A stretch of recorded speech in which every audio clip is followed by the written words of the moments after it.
আসসালামু আলাইকুম। এখন দেখবেন সংবাদ শিরোনাম। সাতক্ষীরা ২ আসনে বিএনপির প্রার্থী পরিবর্তনের দাবিতে মহাসড়কে বিক্ষোভ। জামালপুরে ৫টির মধ্যে ৩টি আসনে গণসংযোগ চালিয়ে যাচ্ছেন মনোনয়ন বঞ্চিতরা।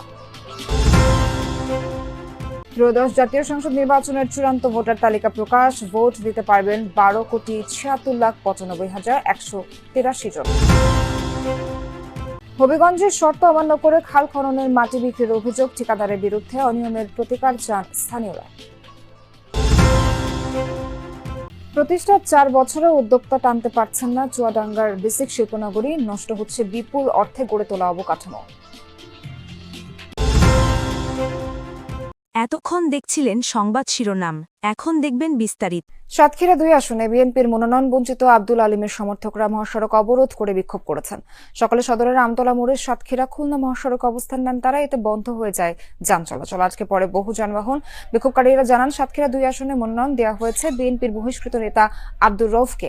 এতে ক্ষুব্ধ তৃণমূলের নেতাকর্মীরা মনোনয়ন পুনর্বিবেচনা করে আসনটিতে জেলা বিএনপির সাবেক সদস্য সচিব আব্দুল আলিমকে প্রার্থী করার দাবি জানান তারা। বেলা ১টার দিকে মহাসড়ক থেকে সরে যান বিক্ষোভকারীরা। সাতক্ষীরা ২ আসনে মোহাম্মদ আব্দুল আলিম ভাইকে এমপি হিসেবে দেখতে চাই।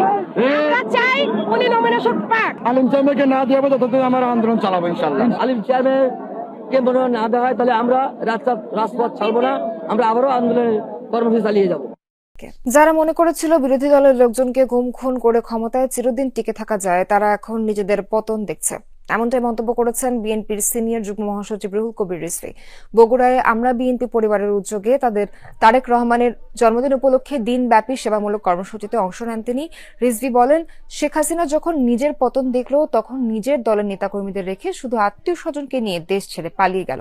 তিনি আরো বলেন, বিএনপির ভারপ্রাপ্ত চেয়ারম্যান তারেক রহমান যেন মানবতার হাইকমিশনার। দেশ থেকে হাজার মাইল দূরে থেকেও গত ১.৫ দশক ধরে সারা দেশে মানবিক কাজ করে গেছেন তিনি। যারা মনে করেছে বিরোধী দলের ছেলেদেরকে বিচার বহির্ভূত হত্যা করে নিরুদ্দেশ করে দিয়ে, গুম করে দিয়ে, তাদেরকে পাতালে ফেলে দিয়ে, তার পরিবার থেকে বিচ্ছিন্ন করে, মায়ের কাছ থেকে দূরে সরিয়ে দিয়ে, স্ত্রীর কাছ থেকে দূরে সরিয়ে দিয়ে নিজের ক্ষমতাকে মজবুত করবেন, নিজের ক্ষমতা আজীবনের জন্য টিকে থাকবেন, তারা নিজের চোখেই নিজের পতন দেখবেন।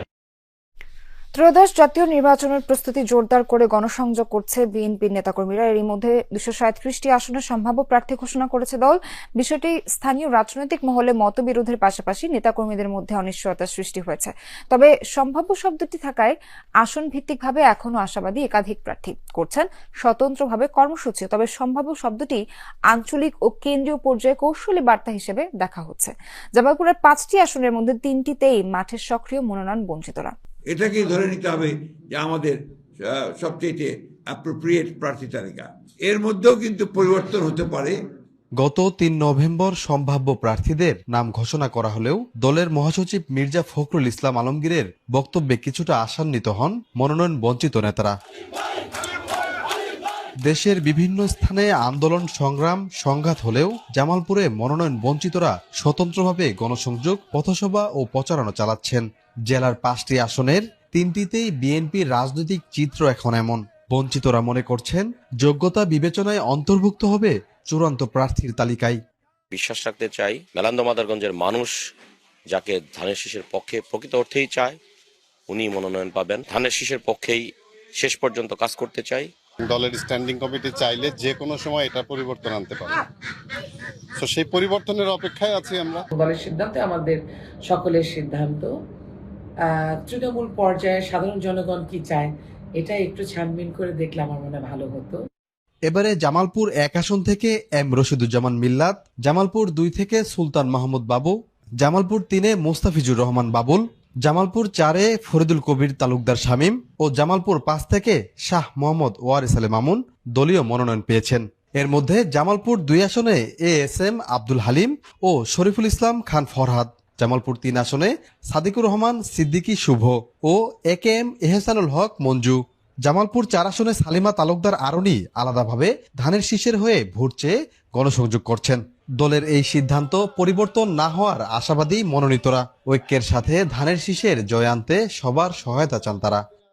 সবাই যেন ঐক্যবদ্ধ থেকে ঐক্যবদ্ধ হয়ে মানুষকে সংঘবদ্ধ করে মানুষকে ঐক্যবদ্ধ করে মানুষকে সামিল করে আগামী নির্বাচনে আগামী ভোট যুদ্ধে যেন তারা ঝাঁপিয়ে পড়েন। আসুন আমরা এক হয়ে ঐক্যবদ্ধ হয়ে দেশ এবং জাতির প্রয়োজনে এবং আগামী নির্বাচনে আমরা এক হয়ে ঐক্যবদ্ধ হিংসা বিদ্বেষের ঊর্ধ্বে থেকে আমরা দলের জন্য কাজ করি। যারা দল করে দলের মানে উচ্চ পর্যায়ে যে সিদ্ধান্ত দিবে তার বাইরে কেউ ওই সামান্য একটু নোংরামে মনে করে যে একটা পর্যায়ে আছে, ওই পর্যায়ে যাওয়ার সুযোগ নেই। তবে 16-17 বছরে তৃণমূলের পাশে থাকা শক্তি ও ভোটারদের আস্থার জায়গা ঠিক রেখেই প্রার্থী বাছাই হয়েছে বলে মনে করেন জেলা ও উপজেলার নেতারা। দলের সিদ্ধান্ত প্রতীক নিশ্চিত করে দিয়েছে, এরপরে যদি আপনি মাঠে এসে সেটা বলেন আমি আমার এটাই শেষ না, এরপরে ডিসিশন হবে, তাহলে এগুলো আমাদের ভোটারদের সাধারণ কর্মীদেরকে একটা বিভ্রান্ত করে। জামালপুরে যে 5টি আসনে নির্বাচনে মনোনয়ন ঘোষণা করা হয়েছে, এই 5টি আসনে পরিবর্তন হওয়ার কোনো সম্ভাবনা আছে বলে আমি মনে করি না। সম্ভাব্য শব্দটি একটি শূন্যস্থান তৈরি করেছে, তাই দ্রুত চূড়ান্ত সিদ্ধান্ত দিলে নেতাকর্মী ও প্রার্থীরা স্বস্তি পাবে বলে মনে করেন রাজনৈতিক সচেতনরা। কেন্দ্রকে মনোনয়ন বঞ্চিত প্রার্থীদের কর্মকাণ্ড জানানো হয়েছে বলে জানালেন জেলা বিএনপির নেতারা। বিএনপির মতো একটা বৃহৎ দলের নীতি নির্ধারকরা যেন মানে দ্রুত সময়ের মধ্যে চূড়ান্ত প্রার্থী ঘোষণা করে এবং দলীয় যে স্ট্রিক্টনেসটাকে মানে সুদৃঢ় করে। গত 17 বছরের সার্বিক অবস্থান বিবেচনা করে এখানে প্রার্থী তালিকা ঘোষণা করা হয়েছে।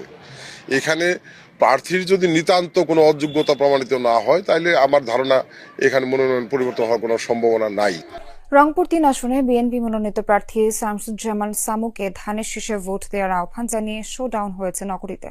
দুপুরে কালেক্টরেট ঈদগাহ মাঠ থেকে মিছিল বের করা হয়। এতে অংশ নেন বিএনপি ও সহযোগী সংগঠনের বিভিন্ন ইউনিটের নেতাকর্মীরা।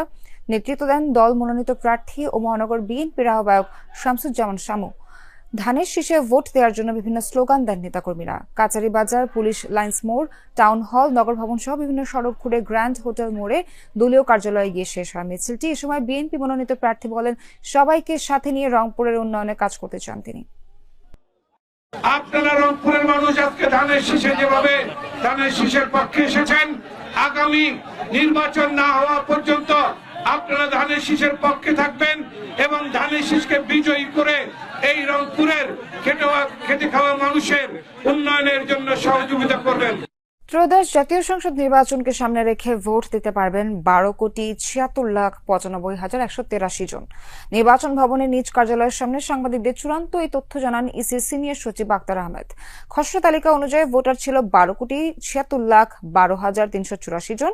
ইসি সচিব বলেন গত 31 অক্টোবর পর্যন্ত যাদের বয়স 18 হয়েছে তাদের নিয়েই ভোটার তালিকা প্রস্তুত করা হয়েছে। চূড়ান্ত ভোটার তালিকায় পুরুষ ভোটার 6,48,14,907 জন এবং মহিলা ভোটার 6,28,79,042 জন।